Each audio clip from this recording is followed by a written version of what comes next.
thank you for being here. This is building a first class board. I'm so excited. So this is what I say for folks. Are you tired of having your board members texting during your meetings or not really working during a special event? You know, I say, let's give them a break. Perhaps they don't know their role or they're not fully engaged. So we're going to be talking about that today. And one of the things that I want you to know is that board building is a year-round process. A lot of people think, let me just get, I have some vacancy. Let me put some people on the board so I don't have any vacancy. And yeah, we have a board. And so they don't incorporate all the board building processes. So the process of building a first-class board, it begins with recruitment. I cannot stress that enough. You have to recruit the right people. You have to educate them and develop a strategic plan for their involvement. So it has to be strategic in how you involve your board members.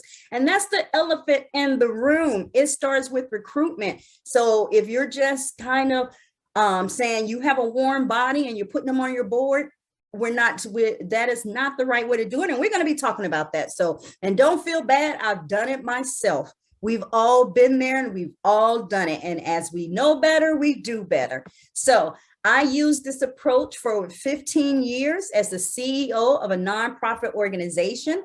And I increased my annual operating budget from $750,000 to $2.5 million and completed a $12 million comprehensive capital campaign in 2008 during the recession. I started and grew an endowment to $500,000 and had a 180-day cash reserve. And my organization was located along the Mexico-Texas border, and we happen to be in the third poorest county in the United States. And I say that to give you encouragement. I say that to say, if all these obstacles existed in my path and it was done, then you can do it too. And so today you will leave this webinar with tips on how to select qualified and enthusiastic board members to help your nonprofit flourish. And you're going to leave with an understanding on the board's role and what makes a good board. So in order to get there, you got to know what you're looking for and what makes a good board. So you're in the right place.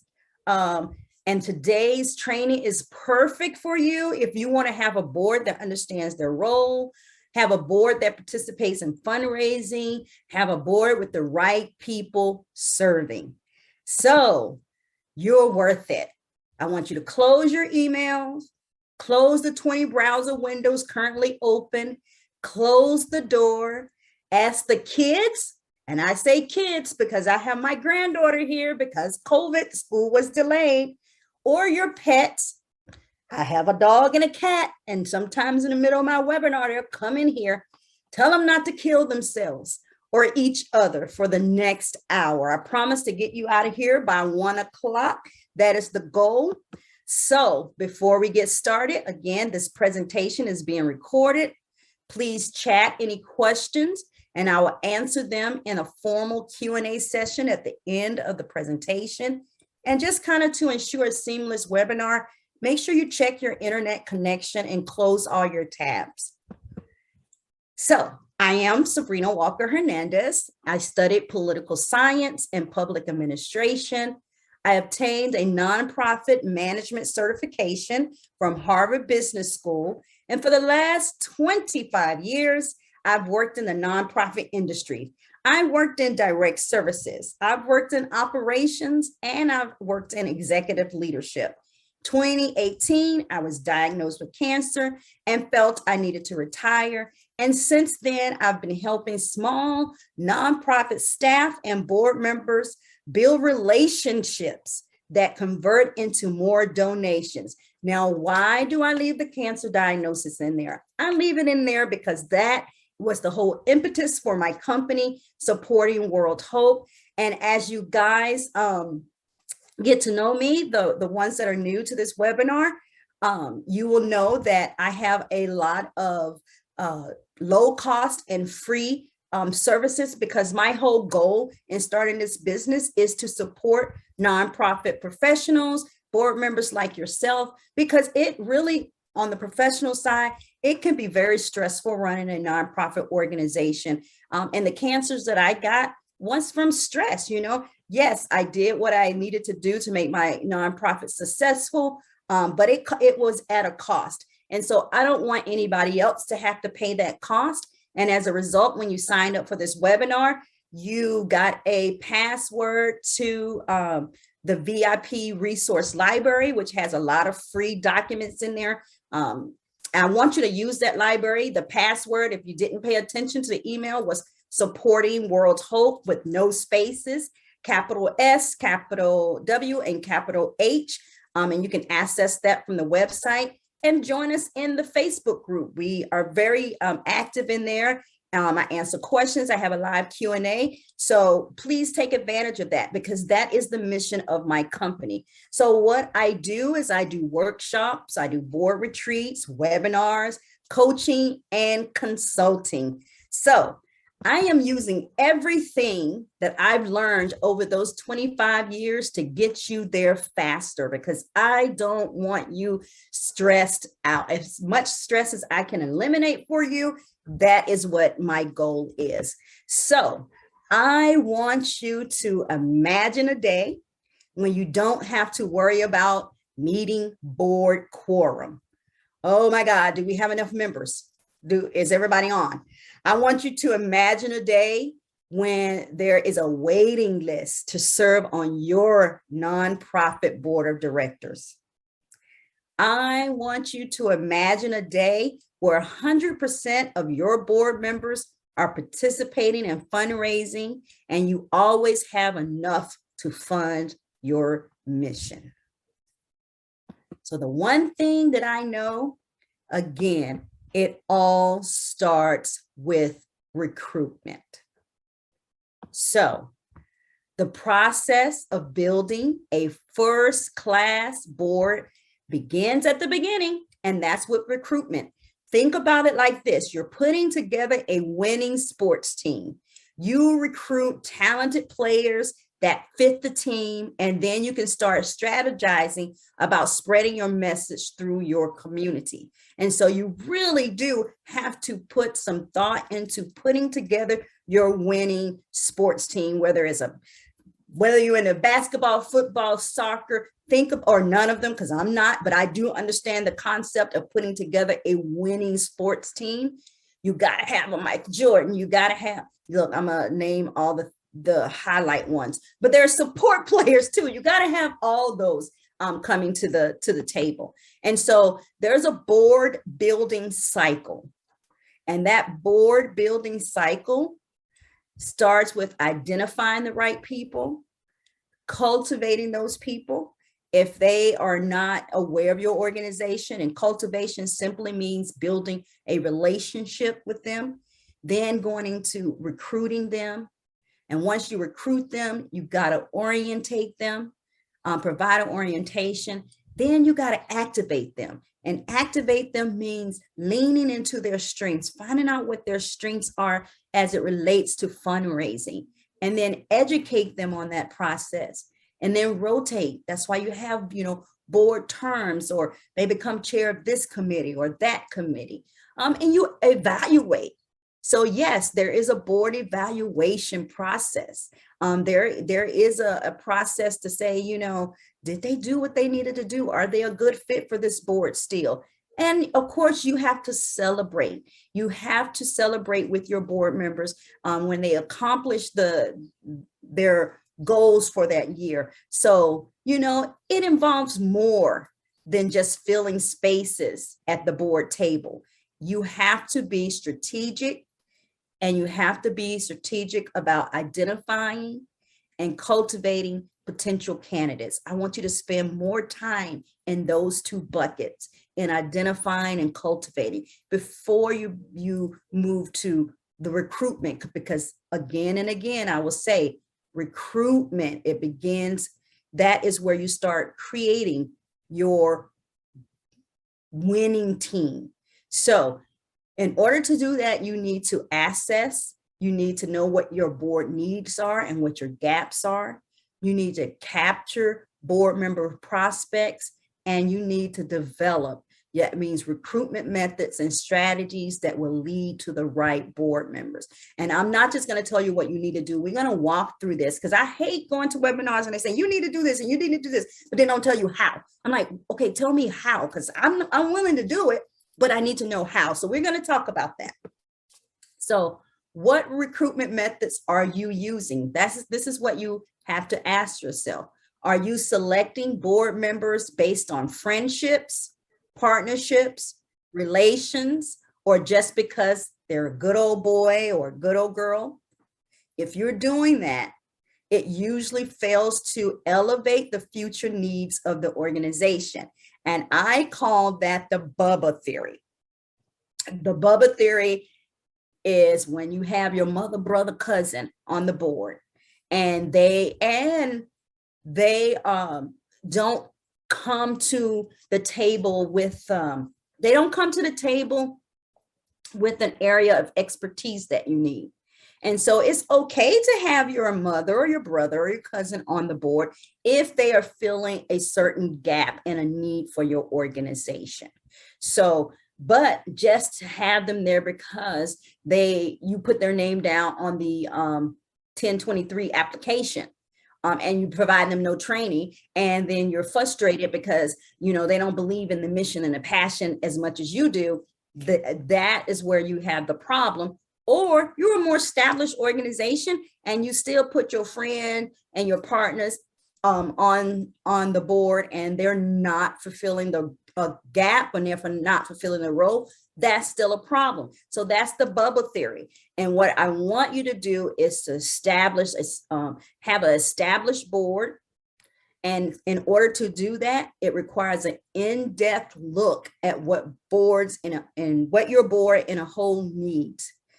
And then you round it out to have a well-balanced, highly diverse, dedicated group of individuals. And this is commonly known as smart thinking. And as we get into talking about the matrix document, that's going to become more crystallized for you. And how do you know what you need, right? You may not know what you need because you haven't sat down and mapped out your board members to say, okay, this board member brings this to the table. This one brings this. Okay, I see this gap. So we're going to be talking about that as well. But let's get into what kind of characteristics are you looking for? What kind of characteristics should new board members have when you're out there recruiting, right? Or hopefully some of your existing board members have. And you need to ask yourself these things. Are they able to attend meetings and take an active role in decision-making? They want to be informed about the organization's mission, services, policies, and programs. Are they willing to make a personal financial contribution in order to confirm their dedication before asking others to contribute? I'm going to say that again. Your board should be giving to your organization. They are family to your organization. Staff, if you have staff, is family to the organization. And therefore they should be giving and should have a willingness to give monetarily to the organization, because it is very hard to go out and ask people for money when your family is not supporting. And when I mean family, I mean your board members and your staff. So does the person has the best interests of the organization in mind? Do they avoid conflicts of interest and confidentiality matters? Are they willing to inform friends and associates and others about the organization? And they're always on the lookout for solid potential members to serve on the board without engaging the Bubba theory. So they know what the gaps are themselves, and they are looking for people to fill that gap. They're not saying, hey, my sister or my friend will make a good board member, and not have done that evaluation process to know what the gaps are. Because I'm telling you, as you move into this, depending on where you're at in your stage, board members bringing on friends can have a huge conflict for you as a CEO. So look at that. Make sure the Bubba theory is not being used. Board members who refrain from making special requests of professional staff, you're looking for those type people. You're looking for people that assist the board in carrying out its fiduciary responsibilities by staying informed about financial matters within the organization. That means you're looking for people who actually will read the financial reports during the board, before the board meeting, and or if they will ask questions. If they see something that's red flag, they're willing to ask the questions. They're not willing to just sit there and, because A and B said it's okay. If they have a question, they're willing to voice that, because you remember that your board is responsible for the organization. So they need to have that ability. And do they have the ability to see the big picture and the courage to set direction to achieve the organization's mission? That means you need board members who are strategic, who are visionary. Those are the types of characteristics that you are looking for. That is what an individual who would be good for your board looks like. And so how do you know, again, what that individual is? You got to have an interview process, and we're going to talk about that. So how do you define your needs? That's step number one in building this Class A board, defining your needs. So first, you're going to use the board matrix to figure out what you have already in terms of commitment, level of engagement, fundraising potential, any other added values. And then you're going to look at the board in terms of skills and expertise. From there, you will see your gaps, and you can focus on what the organization need board members to do and what you're missing from your board. And so you're going to get as part of attending this live webinar, you're going to get the board matrix document, okay? So that you can map this out. And that document, just to give you a little bit about what are you actually looking at? So if you were to assess Susie Q, you would put Susie Q's name on this document, and it would have, okay, Susie Q, female, male, race, and you would mark those things off. But it's about more than that. It's is Susie Q, what industry does Susie Q represent? Is she in the medical field, or is she in the legal field, or is she in the financial field? You're going to mark off what Susie Q brings to the table. You're going to look and see, okay, does Susie Q have any fundraising skills? And you're going to go on and say, does she have personal wealth, or does she has access to wealth? Is she willing to provide that access for the organization? Is Susie Q a visionary? Is she strategic? Is she a consensus builder? And it's going to have all those characteristics and things that you're going to check off about Susie Q. And you're going to do that for each board member that you have. And when you do that and map them out, you're going to see what gaps that you have as an organization. And you have to kind of strategically know. So I know a lot of organizations say, I want to build a building. I want to do, a capital campaign. Well, when you do your matrix and one of your goals is to build a building, you need to see, oh, I have a gap for someone with construction that owns a contractor, or I have a gap for maybe an architect. That's the gap that you need to fill. But you also may say, I need a contractor or construction owner that is also a visionary, because I don't have anybody that's visionary or a risk taker on my board. So those are the little things that you're going to be looking for when you do this board matrix. Not only do the matrix, but also say, what are my goals in the next couple of years? So it's again, it's the goal is to build a building. Then you need to have people on your board that has that skill set or that has contacts in that industry, because that's going to help you on that journey. So keep that in mind when you're talking about your board matrix. And the other thing you want to keep in mind when you're talking about your board matrix is you want to make sure that you look for the right personalities, as far as visionary and strategic and consensus builder. Because if you have a lot of visionaries, that means they are the idea people. I am a visionary. I'm an idea person. But you also need people who can make those ideas happen, because I can come to the table all day long with ideas, but if I'm coming to the table all day long with ideas, but I'm not doing the work to help you to make them happen, to make it happen, that's going to get frustrating for you. So you need to make sure you have some visionaries, but not too many visionaries. Same with consensus builders. Consensus builders are great because they want to get everybody's opinion, and and it's good, not my cup of tea, but it's good. But at the same time, it can slow things down, right? Because they won't move forward until they have Susie Q opinion, Sabrina's opinion, Libby's opinion. They want everybody's opinion, and that could slow things down. So you don't want a board full of consensus builders either. So make sure you're looking at those things as well. So step number 2 is finding the candidates. So where do you find these candidates? And that is kind of like the golden question that a lot of people have.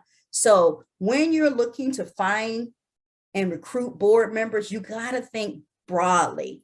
You got to think about colleagues. You got to think about neighbors, think of parents of kids' classmates, think of community officials, think of people in academics, think of former executive directors.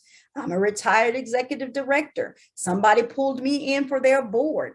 I was happy, because I was used to being involved in the world. So think former board members rolling off other like-minded boards. Think about your donors. Think about your volunteers. Think about all these things.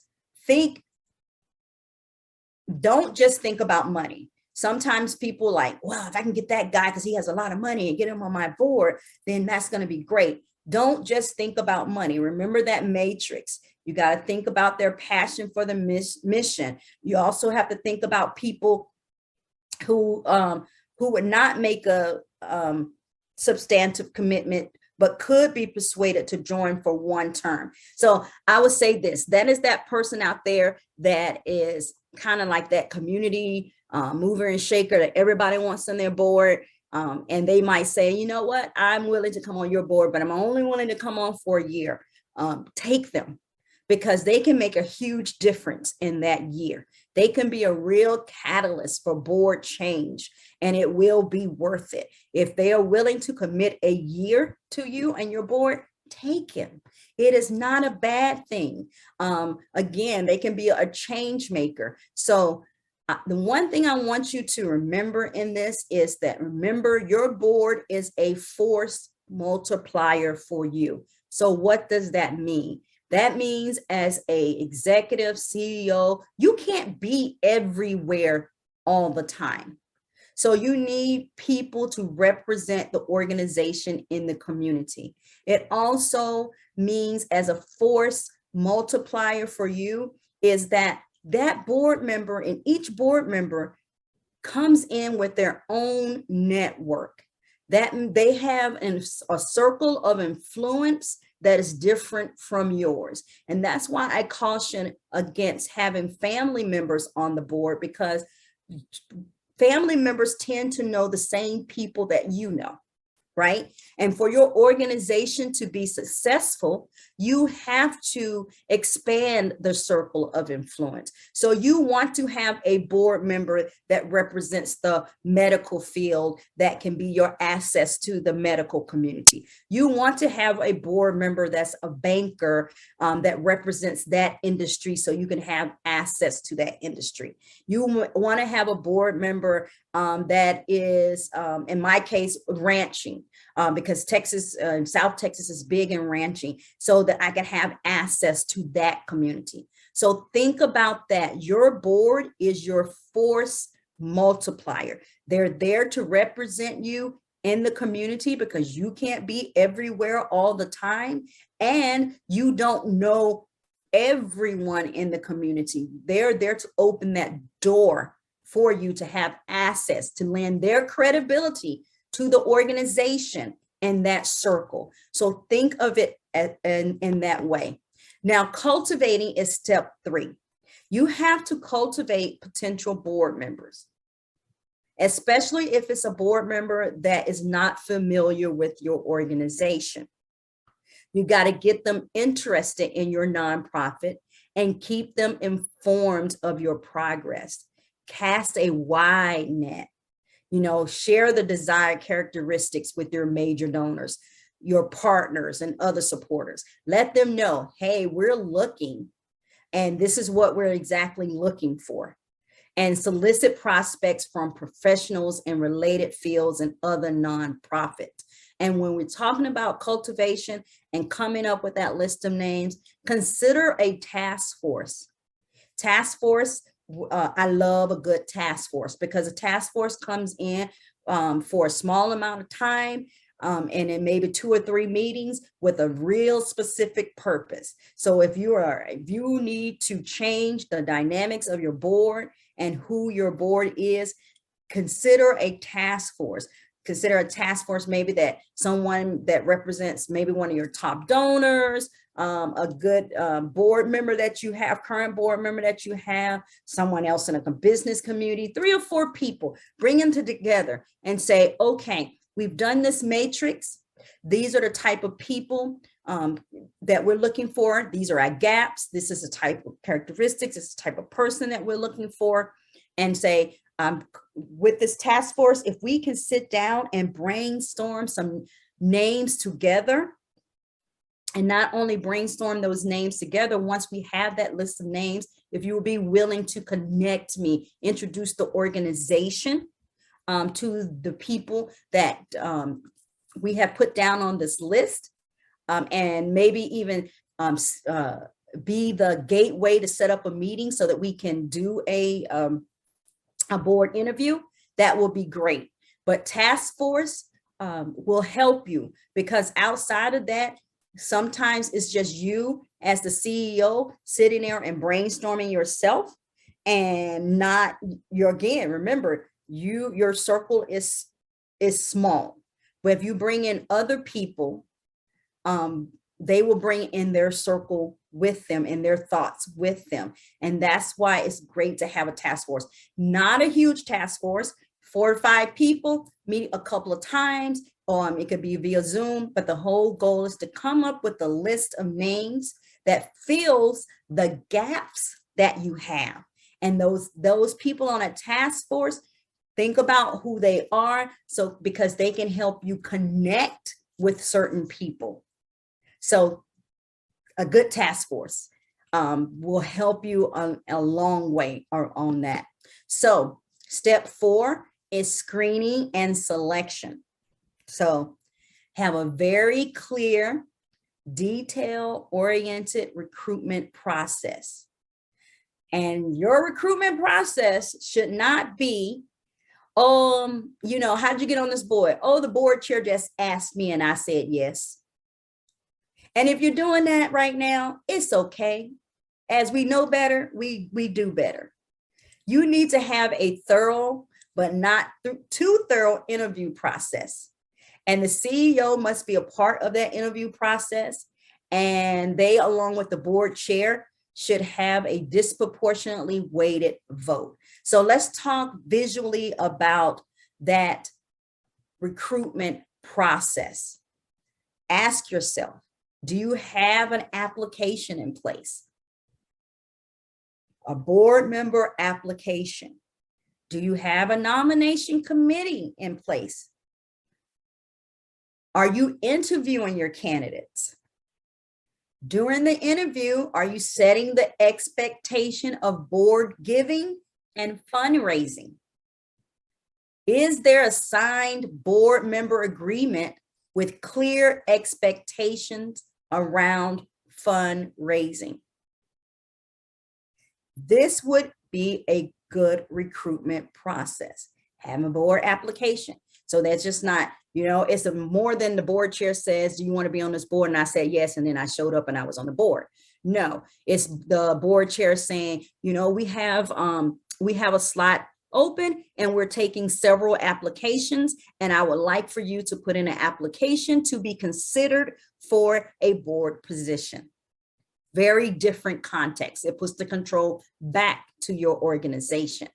And so having an application in process and in place, having a nomination committee, and the nomination committee, 1 or 2 people, 1, 2, 3 at the most. It doesn't have to be this big absorbent committee, or, it's 3 people at the most that says, I will attend a board interview when it happens. And what does that interviewing candidates look like? It looks like taking them out to lunch and having your board packet. And that board packet would be, again, it will be a copy of the job description for the board. It will be a copy of that agreement that outlines those expectations. It will be a copy of a document that all these documents, guys, are in that VIP resource library. It'll be a copy of 120 hours. Makes a difference because that's the typical amount of hours that a board member is going to spend serving on a board in a year, about 120 hours. And it breaks it down. Is that going to be in planning? Is it going to be in fundraising? How are they going to spend their time? And then it's asking them questions during the interview process. And that's also in the VIP resource library. Here's a list of the questions that you can ask during the interview process to get to where you need to be. So that's what a true recruitment process looks like, but don't go overboard. And I would tell you about going overboard because my organization, we went overboard because we have been burnt too many times. So our process at recruitment process at one time included filling out the application, going to the board interview. Once you interviewed, then you attended a board meeting just to see if you like the other people in the room, and see if this was for you. But not only that, then you also had to volunteer some time in the program. And then we decided if you were on the board, because we figured if you went through all of that, then you were really serious and passionate about this, and we were not going to get burned with someone that with a dud, with dead weight, for lack of a better term. But I think what we learned is we did take it too far. And so what worked for us after a while, we narrowed it down to what we really want. And that was the interview process. And then attending a board meeting, we thought that makes a difference, because sometimes you come in the room and you get to see the dynamics of others, and you get to see the dynamics of the board meeting, and you make a decision about if you want to be a part of that group or not. And then from there, so it's just the interview, attending the board meeting, and then we extend the invitation if it's a fit. So that's what we finally narrowed down our process to. But think about what process would be good for you. So again, not to stress you out, all these documents that you need are in the VIP resource library. So don't forget to go in there and access those things. So step 5, which a lot of people forget about, step 5, is providing an orientation for your new members. Orientation is critical. It's a critical next step in the board building process. As part of leadership development, New board members need to acquaint themselves thoroughly with the organization so they can speak intelligently about it. It will also help them participate fully on the board as quickly as possible, rather than sitting on the sidelines for months or even years while they attempt to piece together their roles and responsibilities. That can be very frustrating. So you got to get them orientated and you get them on board quicker, especially when it relates to fundraising. And so let me say this about fundraising. This is not a fundraising training. It's a building a Class A board, but a part of your board's responsibility is fundraising. But what I want you to know about fundraising is more than asking for money. Only 5% of fundraising is asking for money. The largest pieces of the pie for fundraising is cultivation, which is 60%, which is building relationships, and stewardship, which is 15%, and that's saying thank you. So 75% of fundraising is building relationships and saying thank you. So board members getting involved in fundraising does not mean are they willing to ask for money. You have to, are they willing to identify potential donors? Are they willing to qualify those donors? Are they willing to cultivate, again, which is 60%? And cultivation means inviting potential donors out to lunch. It means inviting them in for a tour of your organization if you happen to be a facility-based organization. It means picking up the phone and engaging that potential donor over the phone. It means getting that donor into a special event that you may have. It's all of those things. And then that 15% of stewardship is saying thank you. Board members that are willing to handwrite thank you notes. Board members that are willing to pick up the phone and call a donor to say thank you for your gift. That is a part of fundraising. So when you're doing your recruitment process, explain fundraising like that, because what happens when you talk about fundraising during the recruitment process, if you talk about fundraising during the recruitment process, because most people won't, because they'll be like, I don't want to talk about fundraising because I'm going to scare them off. You got to talk about fundraising. That's one of the board's responsibilities. And if you scare them off, then that's good, because that's not a board member that you need. But you also need to explain what fundraising is. And it can't just be about asking, because that is people's biggest fear, is asking. And that's only 5% of the fundraising process. So I have trainings on that, so I don't want to get too deep into that, but I want you to understand that. So other components of building a first-class board is you got to have a strong partnership with your board chair. So don't be like, tag, you're it. If that's how you're picking your board chair, let's do better. Let's try to really, or if it's tag, you're it, and they become the board chair, then let's support them. Let's get them training. Let's let them understand what their role is as a board chair. The board chair is the gatekeeper for the board. The CEO is the gatekeeper for the staff. That means the board chair manages the board. The board chair, if there's a problem with the board member, the board chair handles it. If there is something that the board needs to get done, then the board chair advocates that. So you got to have a strong partnership with your board chair. And the way that you can have a strong partnership with your board chair is meet with them. Meet with them at least once a month if you don't already have a strong relationship with them. So that is one way to start building that relationship and that partnership. You have to run an effective and efficient board meeting. You got to keep the board engaged between board meetings. You got to get board members to be great storytellers and advocates and ambassadors. And you got to understand the fundraising cycle. and have board members lean into their strengths. Remember, 75%, that is a part of that cycle. 10% is identifying, 10% is qualifying, 60% is cultivation, 5% is asking, and 15% is saying thank you. And when you have an effective and efficient board meeting, you are starting that board meeting off with mission moments.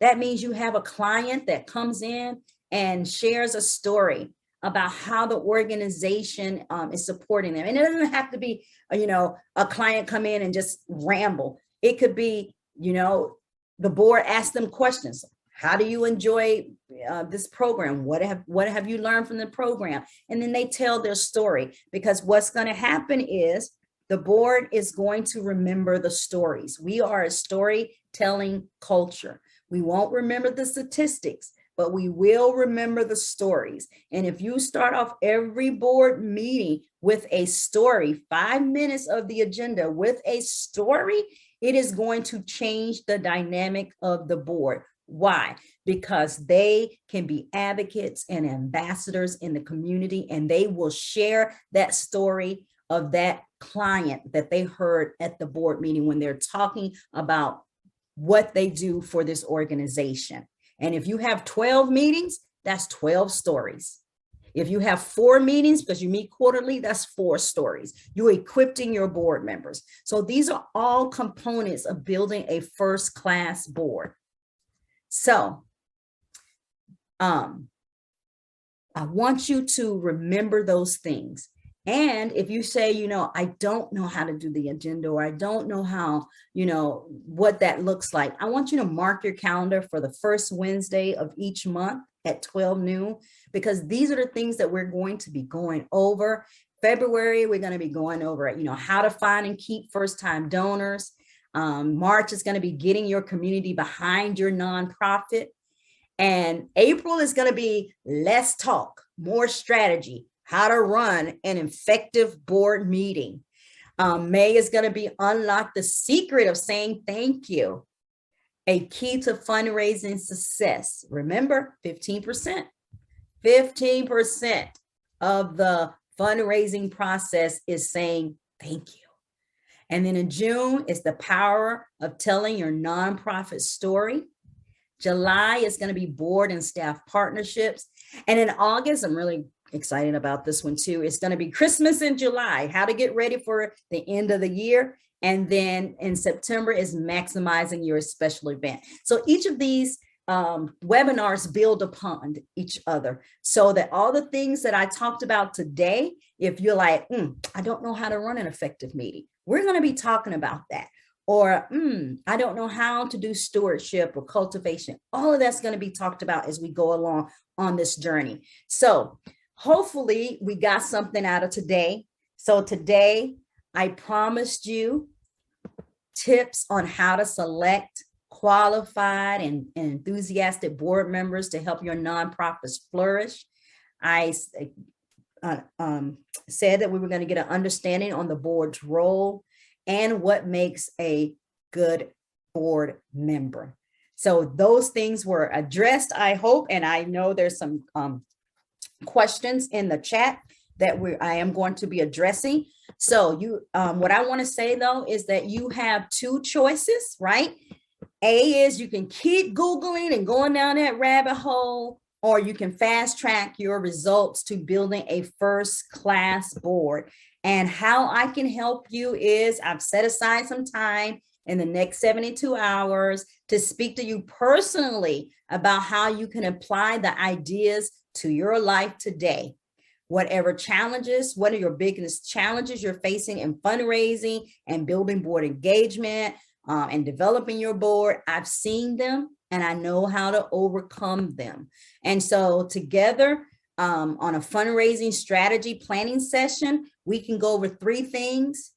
We can go over what your number 1 goal is so you can get some clarity, how to overcome the biggest objections that you have, and we can create a strategy to address your biggest challenge.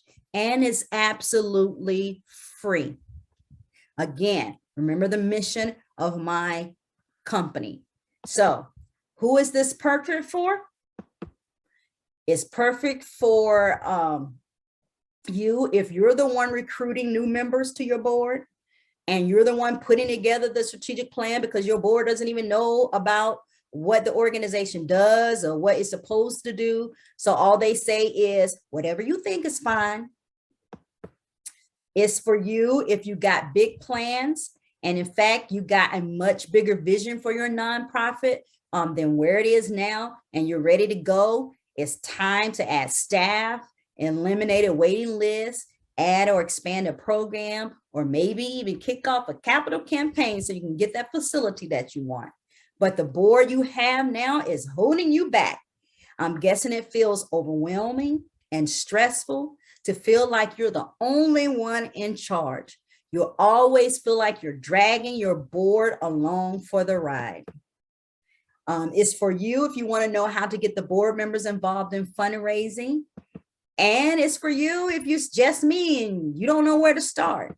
So why am I doing this? I'm doing this again because I'm passionate and mission driven to help nonprofit professionals like yourself.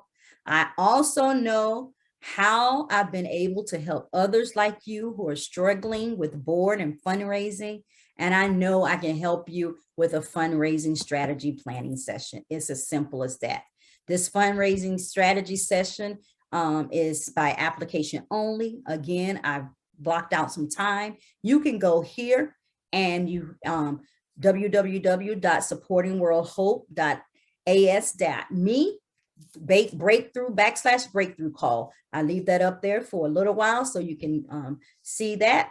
And here's some testimonials from people that I've done these calls with.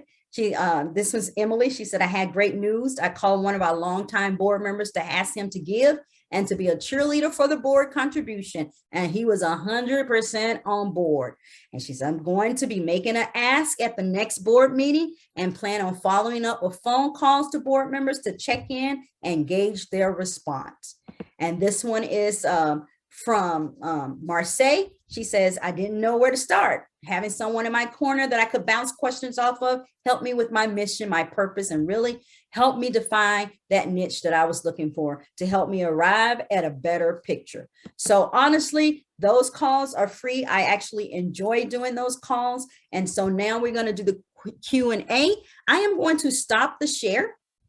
And I am going to go to the chat and look for these questions. I do apologize. It is just me. So if anybody is feeling really encouraged, you can come on camera and ask your questions as I stroll through this chat, and I will be more than willing to answer it for you. So here is one. The vice president can play the board chair role, ?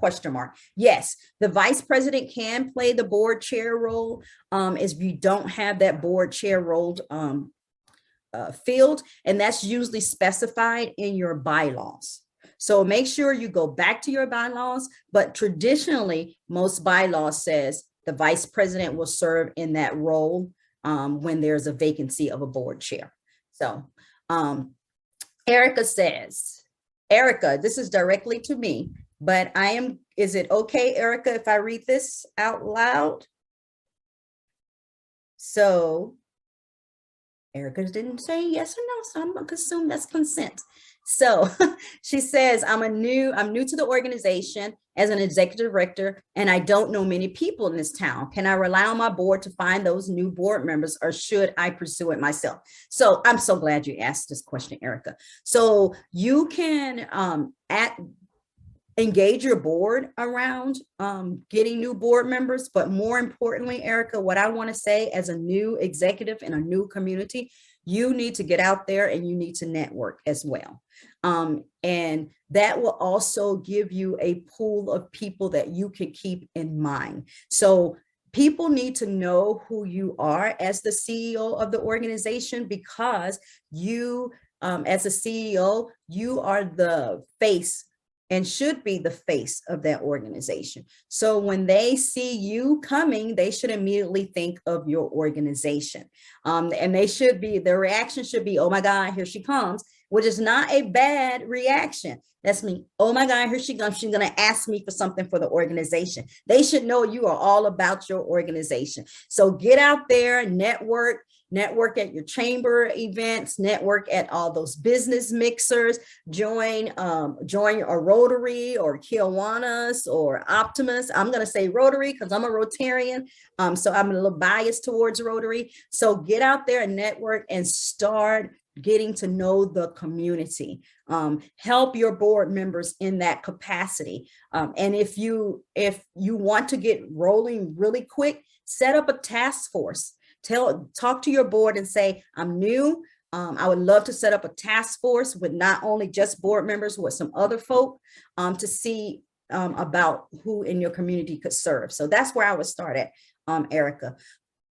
So for how many years can you have board members? So that you need to look at your bylaws and determine that. So most bylaws have term limits. And if your bylaws don't have term limits, I am going to suggest that you have the board amend the bylaws to put in term limits.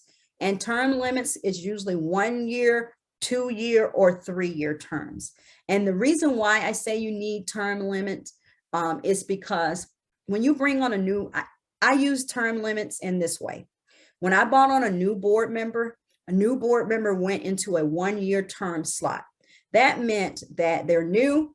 We went through the interview process, but sometimes you still get people that just are not a fit. And if they're in a 1 year term slot, and they're not a fit, you say, your term has expired. We want to thank you so much for your service. You plaque them. We would call them plaque them and stack them. We would give them a plaque for their 1 year service and say, thank you, bye-bye. If they were good and we really liked them, we were like, your 1 year term is up. And now we have this 2 year or 3 year vacancy. We're going to move you up into that slot. So that's how we use term limits. Now, with the way my bylaws were written, we did not have it where a board member had to roll off of the board for a year. We did not have that. And we could renew those terms as many times as we wanted. So for example, I had a board member that served for 15 years. As long as people are producing, I say let them serve. They served in a 3 year slot, and we renewed that 3 year slot 5 times. So that turned into 15 years. So on average on my board, board members served between 10 and 15 years, which brought some continuity for us. Again, as long as they're producing, I'm okay with them serving on the board. So I'm going to put the board matrix in here right at the end of the Q&A. So let's see. How do you manage adding new board members when the larger board isn't functioning in the most optimal manner? The fear being new board members may not work up to their abilities when they see the majority isn't.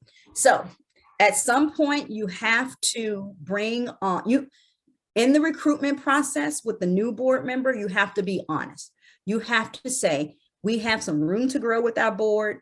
You have to say that, you have to say, just request a live transcript being able. Okay, you have to say that we're specifically targeting you to come to this board because we need a catalyst for board change. So we're bringing you on this board because we know it is not where it needs to be, and we need someone with your strong characteristics to come on and be that catalyst of change. That needs to be a full, open, honest discussion in the board interview process, and they need to understand their role when they come onto the board. So acknowledge up front, board is not where it needs to be. We're bringing you on because we want a catalyst for change, and know that up front. And when they know that, they will understand what they're seeing. So let me continue to look here.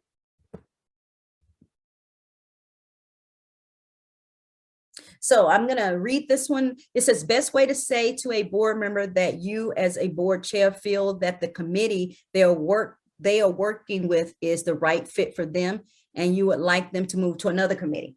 Okay, so you want to have that hard conversation with the board chair that says, maybe this is not a good role for you. That is where evaluations come in. Board should evaluate, and if you have an evaluation process, I think I have some sample evaluations in the VIP library, I think.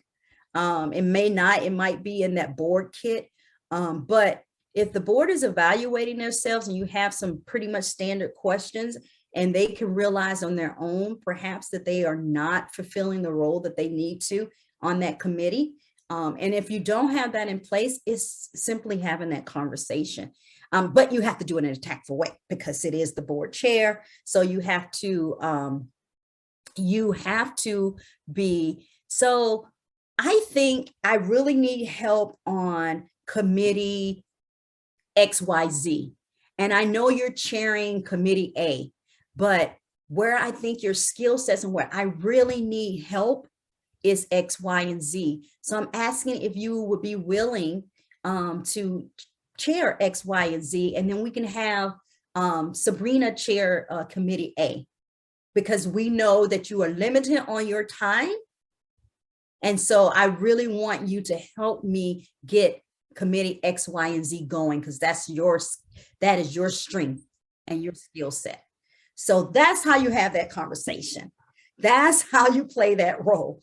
You flatter and you say, your skill set is a whole lot better over here, and we don't want to overwhelm you by chairing 2 committees, and it will really help, really help if you do this. So how do you respond to board members who hijack meetings? It depends on what they're doing. I don't know what you mean by hijacking, but let's say if they're hijacking a meeting and they go straying off the agenda, or they are doing something like that. That's where a great board chair comes into mind, and having a great partnership with that board chair, because you can sit down and come up with a strategy on how not to allow them to hijack the meeting. And in the group, actually, every week I put some tips on how to deal with people who perhaps hijack the meeting and stray off topic, or bring it to what they want to talk about, or whatever that is.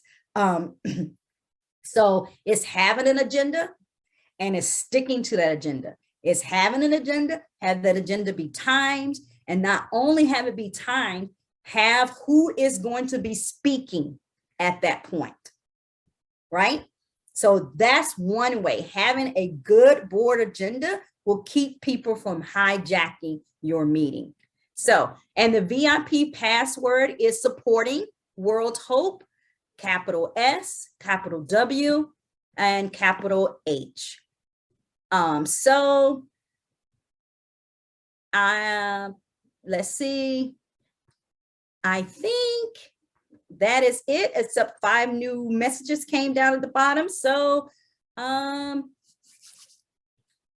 here's one. Can the CEO and ED also be the board chairman? You can. There is nothing technically wrong with that if you are an all volunteer board and you are kind of like the founder until you get started. But if you are a paid staff, then no. So I do know of CEOs or founders serving as the board chair until they develop their board. But you do need to keep in mind conflicts of interest and make sure that you definitely are not engaging in conflicts of interest. Okay, so yes, I will put the breakthrough call line up again, and it's 1:02. Let me get 2 more minutes, see if I make sure I answer everybody questions. Do you suggest recruiting interested board candidates on your donor website? Yes, you can put up your job description for your, and it's not just a job description, it is what you're actually looking for. So once you do the matrix and you know what those gaps are, you need to put up exactly what you're looking for. So we're looking for a board member that is in the financial industry, that is a visionary, that is female, if that's where you realize you got all males, that may be of African-American descent, because you realize you have all white people or you have all Hispanics, because trust me, living 20 miles from the Mexico border, that was an issue for me. I had all Hispanics on my board, and I celebrated anytime I got some diversity and race on my board. If I got somebody black or white on my board, that was a big thing for us. Because foundations look at that as well. If you're going out there and seeking grants, foundations look at board diversity as far as gender and race.